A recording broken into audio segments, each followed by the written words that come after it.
Actually, as far as I'm concerned, there is no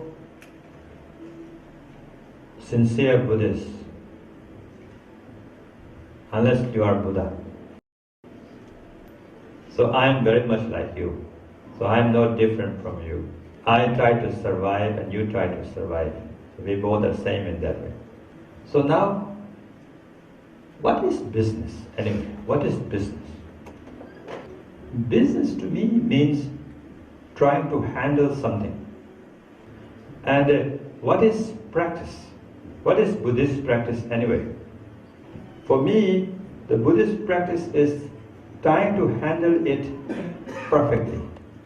Try to handle it well. So business is trying to handle it. Buddhist practice is to try to handle it well. Einstein said, if he had to choose a religion, he said, I would choose Buddhism. Why did he say that? Because he is not ready to be Buddha. Why I say that he is not ready to be Buddha?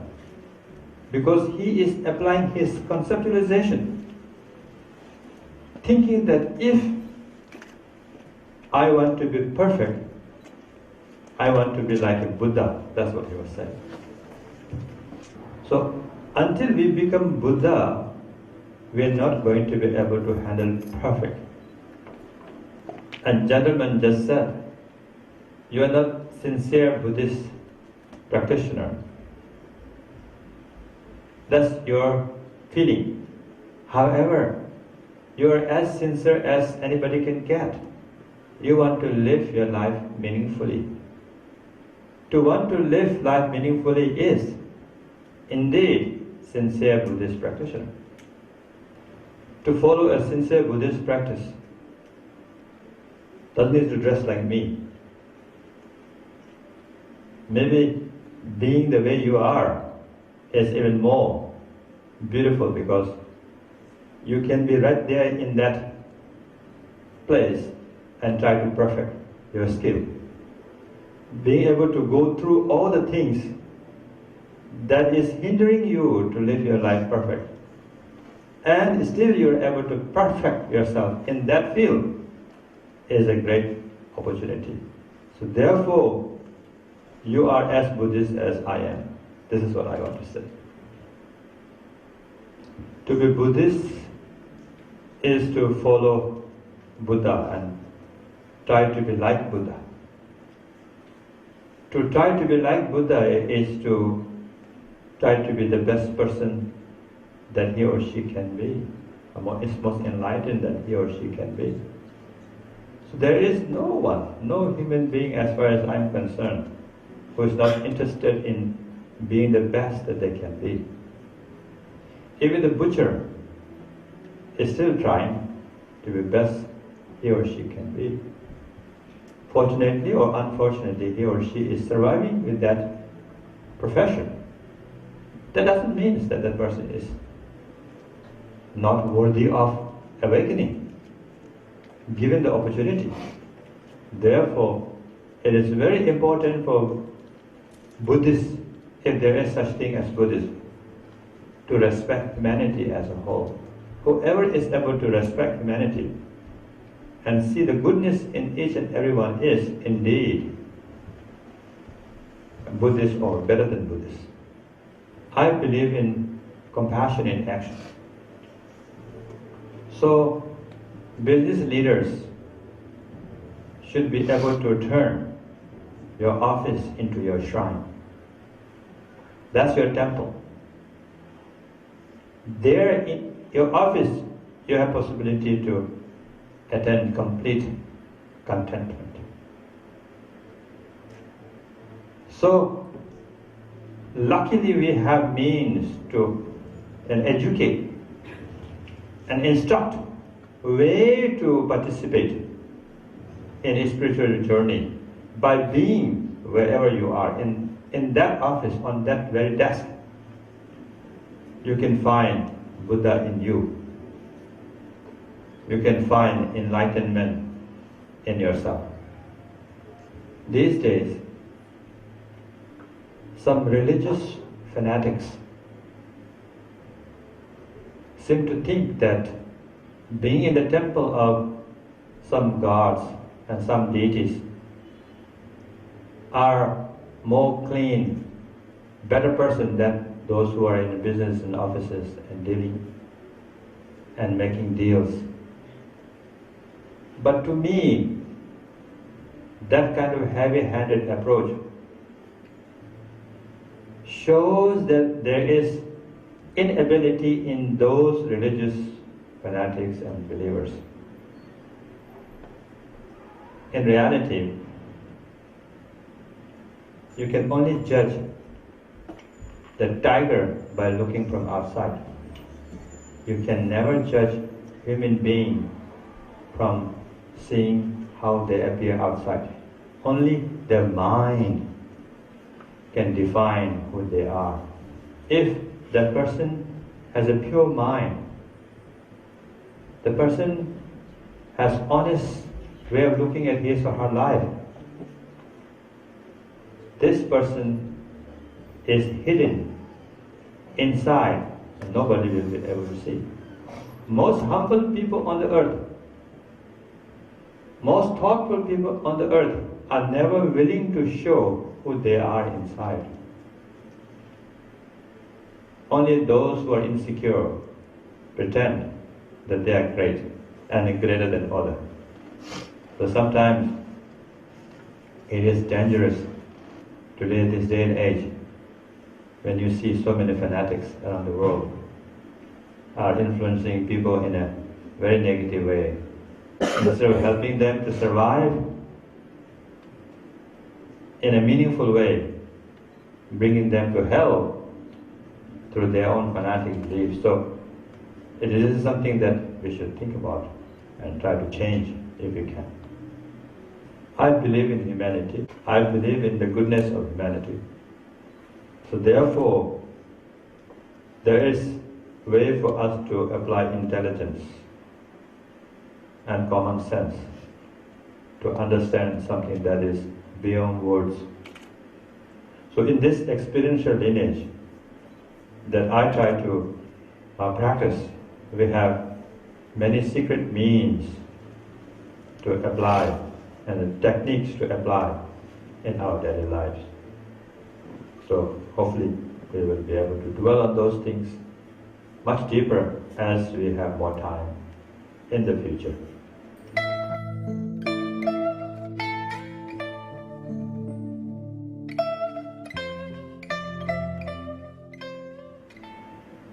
Dharma can help in many different ways. Dharma can help yourself and other both. Very simple way to say it. Like a jungle, a forest that is filled with the sandalwood trees, a forest of sandalwood trees. In that forest of sandalwood trees, if you drop one ordinary wood, a branch of one ordinary wood in that sandalwood forest, in time, that ordinary branch that you left in the sandalwood forest will also smell like sandalwood. So that is like an ordinary way of helping. And now, extraordinary way of helping Dharma by your practicing is that within all of us, within entire humanity, entire sentient beings, There is Buddha nature, a seed of Buddha, of Buddhahood. You, by practicing Dharma, you are reaping the benefit of your goodness. Through your reaping goodness, which is your practice, inspire the other person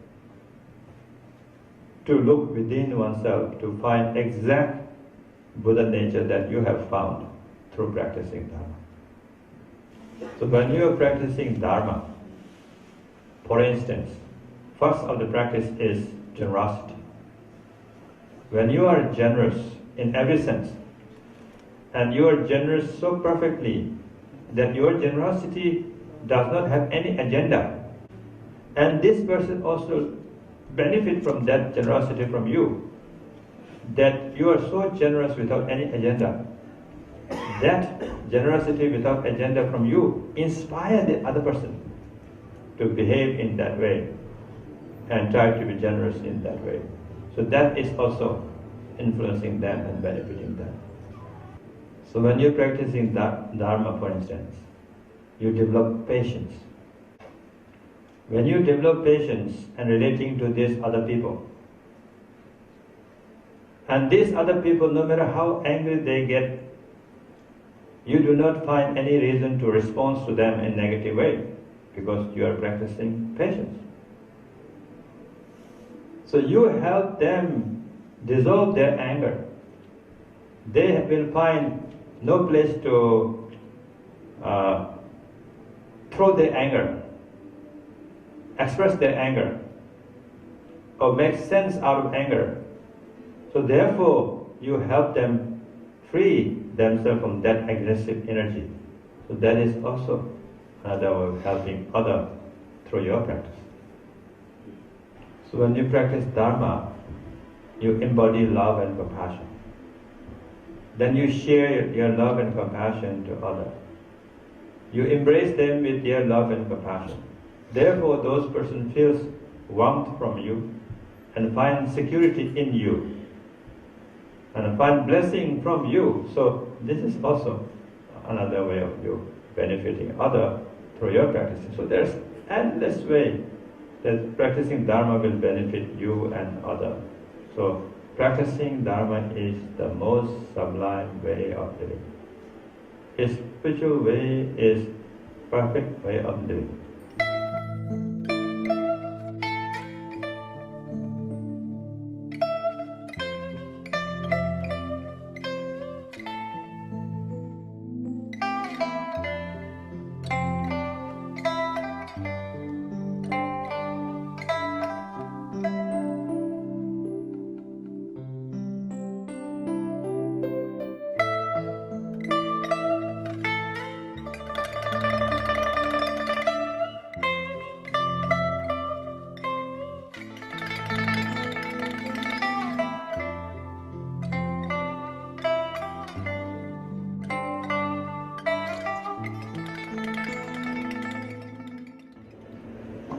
When you meditate,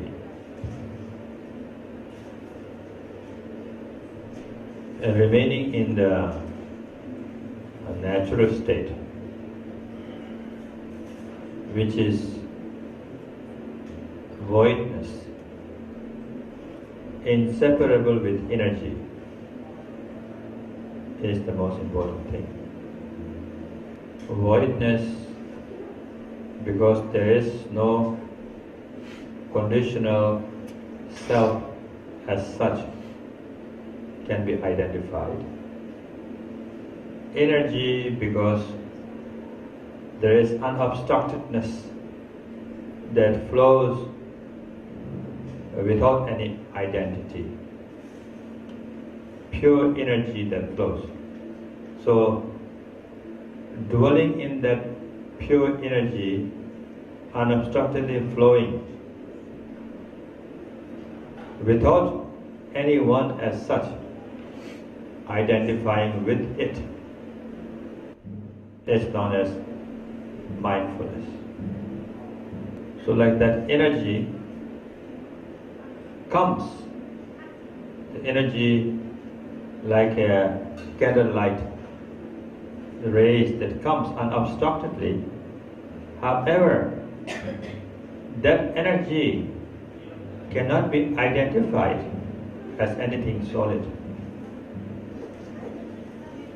For that, remaining in that state has no consequences whatsoever. Like a mirror, in front of mirror, you throw handful of rice. Not a single rice will stick to the mirror. The mirror will not hold on to a single piece of rice. However, mirror has potential to manifest everything and appear anything.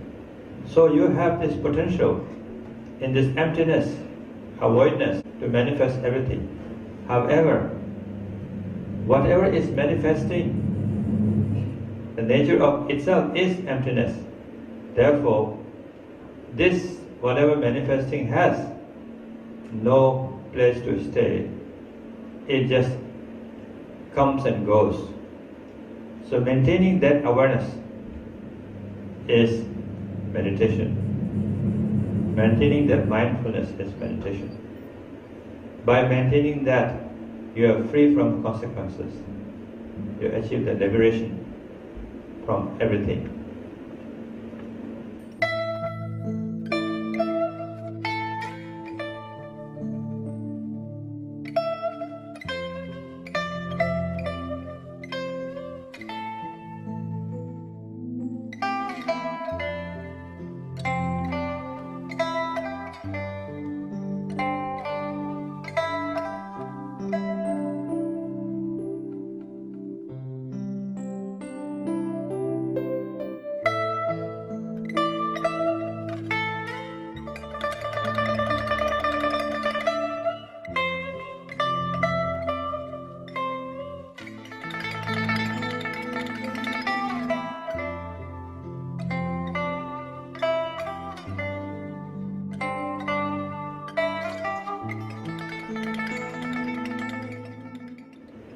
Pursue that you feel you never have to pursue after anything.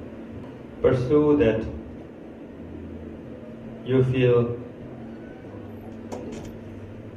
one time there's nothing left to pursue.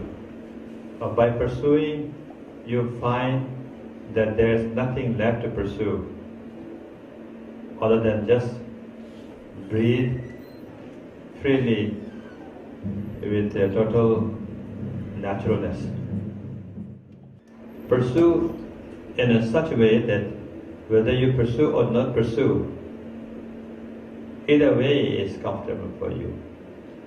Pursue to achieve such a state that where there is no need for acceptance and rejection, no need for hope, and no need for fear.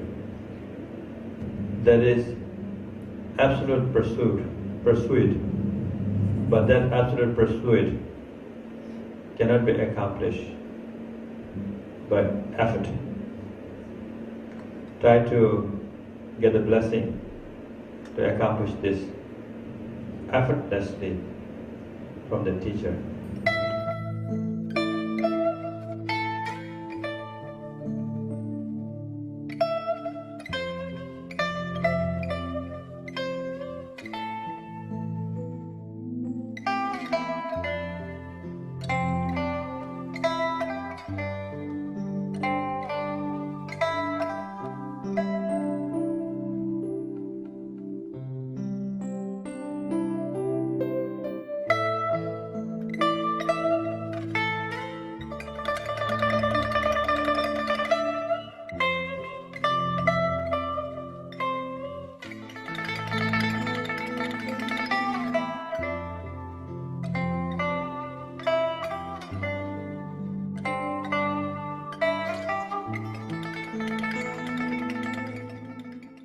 You have achieved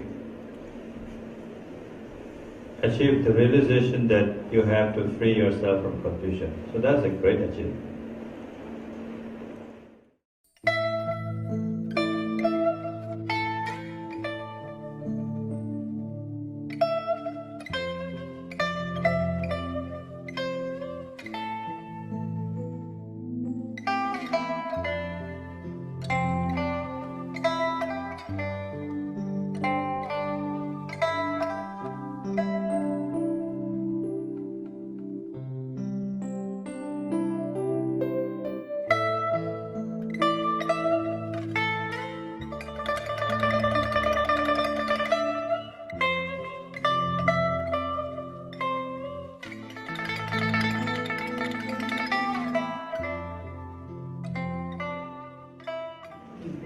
Energy has two types of energy. Energy that is negative energy. What negative energy means, that energy that you're not able to control, or energy that is out of control, that is negative. Energy that is positive is a natural energy, where energy does not control you. So first of all, energy has two types of energy. Since we have no control over energy ourselves, because we didn't meditate, we didn't practice, so our ancestor energy definitely has influence over us. It definitely has power to affect us in a negative way, which is true. And at the same time, our karma of the past is also being able to haunt us, chase us, because we haven't freed ourselves from the self. So as long as we are not able to free ourselves from self, that self creates karma. Self acts, self thinks, self feels, self does something. So whatever self does, this creates consequences, because that as long as there is self, there is consequences. So therefore again, karma affects us, because there is a continuation of self. As long as there is a continuation of self that we think and we feel and we have the consequences accordingly. So again, believing karma is also the right thing. So therefore these both things does exist unless until you are free from karma. So therefore the solution is, as Buddha taught, first we try to create good karma. By understanding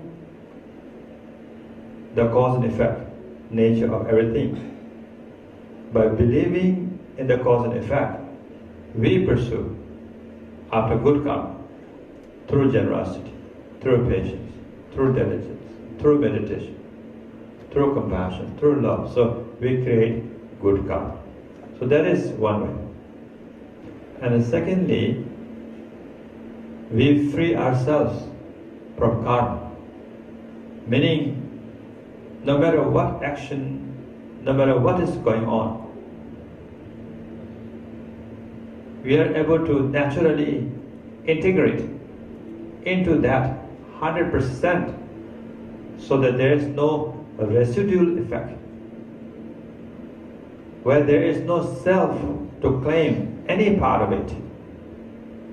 In other words, you're able to completely ignore self to involve in what's going on. So therefore, self has no chance whatsoever to create any conditional problem. So naturally then you are able to remain in that unconditional state of being. So that is to say, you live fully by completely free from ignorance. There is no illusion left. So being able to completely apply intelligence is total mindfulness. That is awakeningness. So this one is known as purification. You purify all your obscurations. And the first one is accumulation. Accumulation of merits and the purification of ignorance. These two are very important to achieve ultimate realization.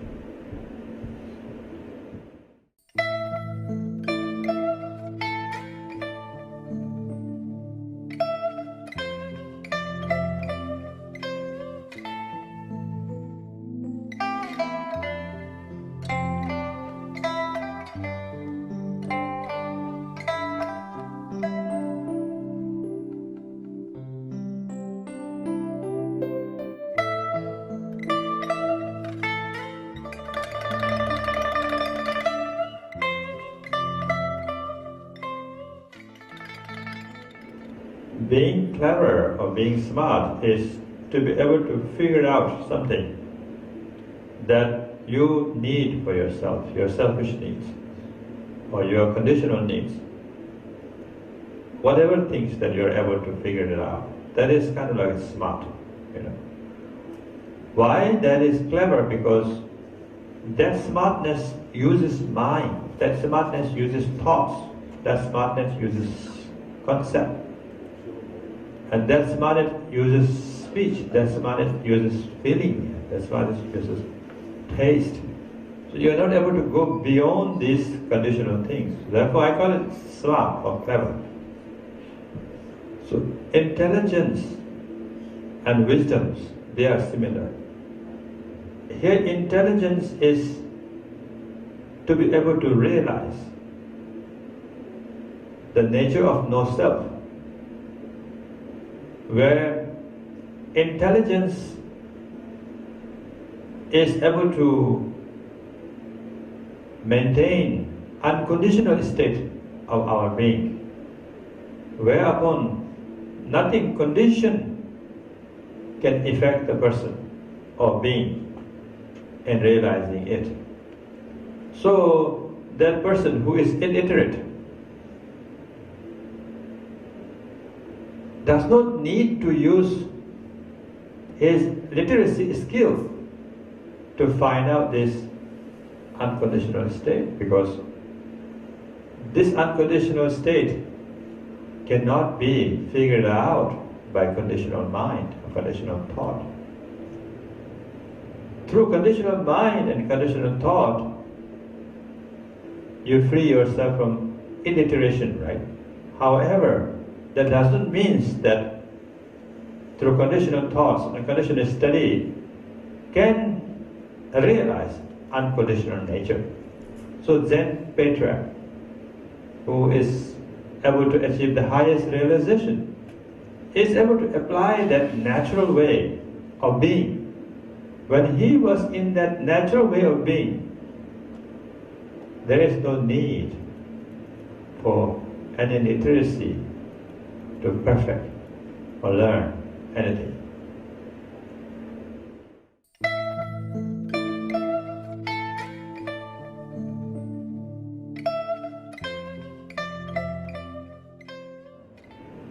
So for that, it's very simple. An example is like what we are doing now and here.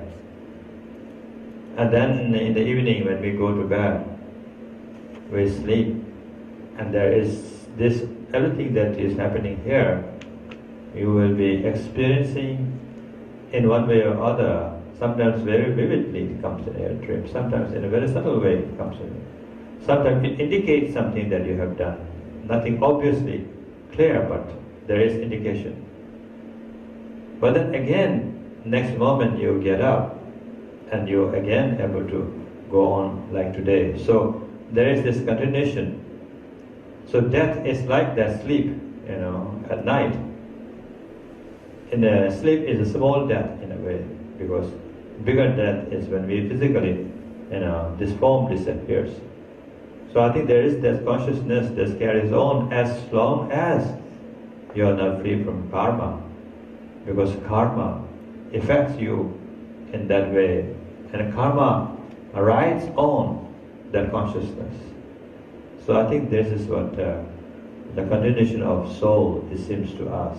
However, there is no soul as permanent exists at all, because Buddha believes at the end of the day, everything starts from zero. Everything dissolves into zero. So zero means there's nothing, and from nothingness, everything starts.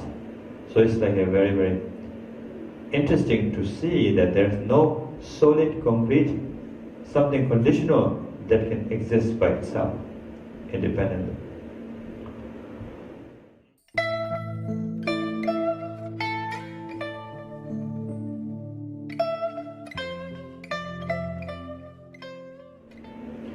In Buddhism, we don't believe in soul.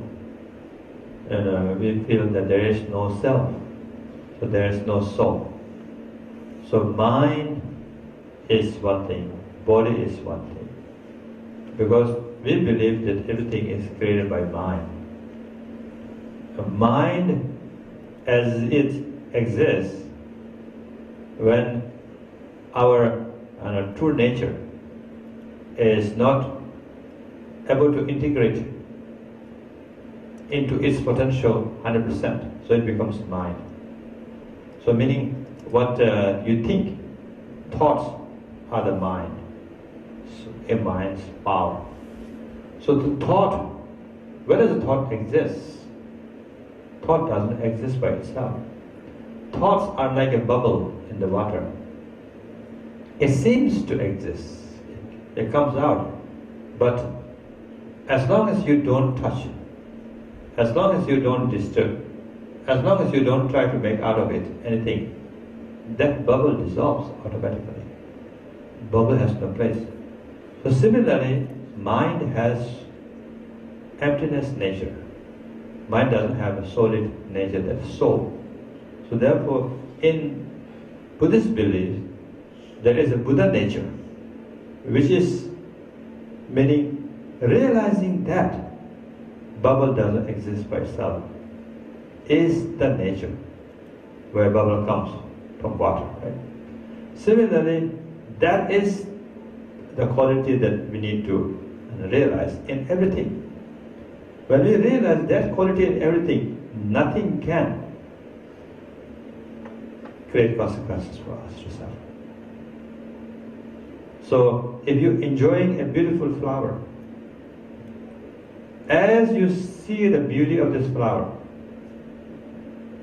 if you're able to not attach at all or identify with that, there is no consequences with this flower. Because, again, you are totally in it. Therefore, no baggage of the past, no expectation of the future, nothing to attach to now, because there is no one who can attach to it. So, in that sense, freedom from mind is when you realize the nature of mind. So this is what we call Buddha nature. Buddha means awakened nature. So meaning you understood something. You stick with the understanding. And nothing can seduce you, trap you, or entice you, because you never swayed from your understanding. Firmly established in that realization is called Buddha.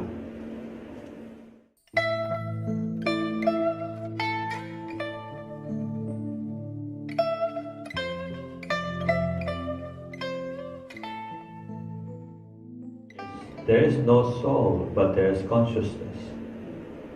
So consciousness is what transfers, because consciousness is driven by your karma.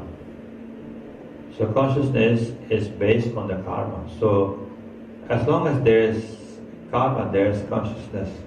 So that consciousness transfer from this life to another life, then again reborn through that.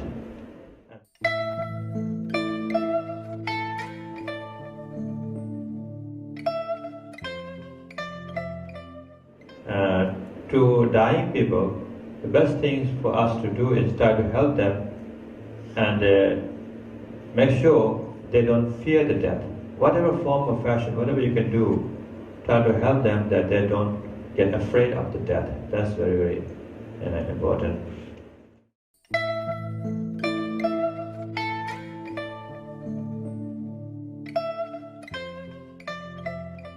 Whoever the master told you, 3 to 5 a.m. meditation, that master is very, very good master. To tell you only to practice at 3 a.m. to 5 a.m. But I teach my students, I demand my friends to meditate 24/7. So I think that master is very good.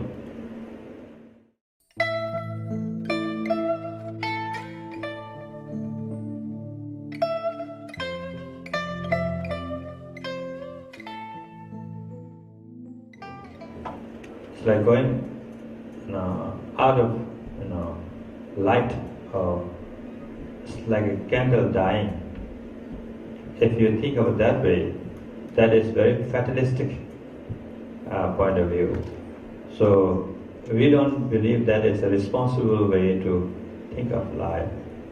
Therefore, Buddhist teaching is very responsible teaching. So, in that sense, Buddhist teaching always inspire people to live. People not only live in a meaningful way. So when you say it's like a candle dying out, then there is no need. People feel that you have to live a meaningful life. So that's the difference there. And secondly, everything is a dream. Everything is illusion. However, making sure that you are not caught into that illusion is something that is very, very important. And when we say not caught into illusion, meaning if it is seen as illusion, then this is not complete. So there is much more than that. To be able to see it as a light, we have to live in a meaningful way.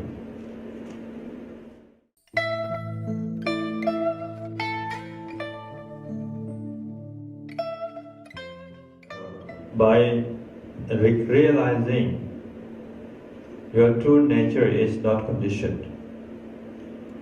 Once you realize true nature is unconditional, then you are able to free yourself from life and death. Because unconditional nature never changes.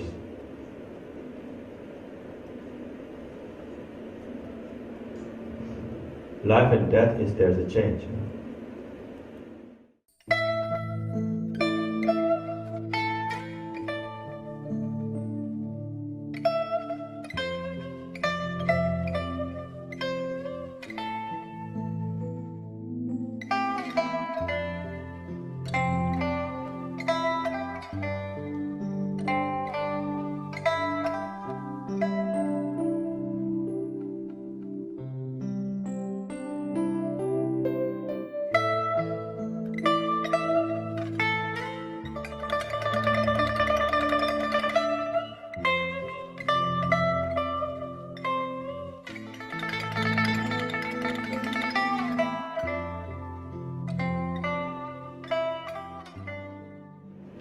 Yes, there is two kinds of compassion.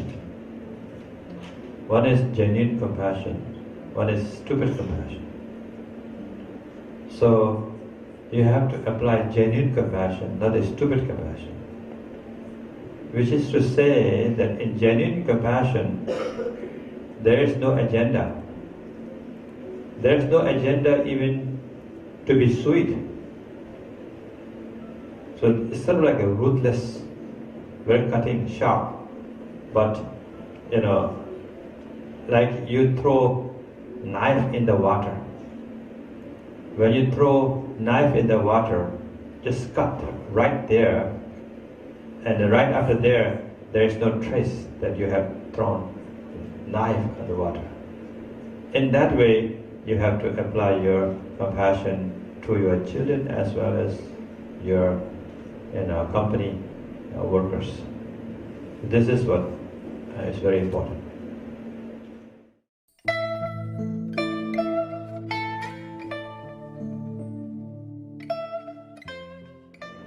And to have a support in making your decision.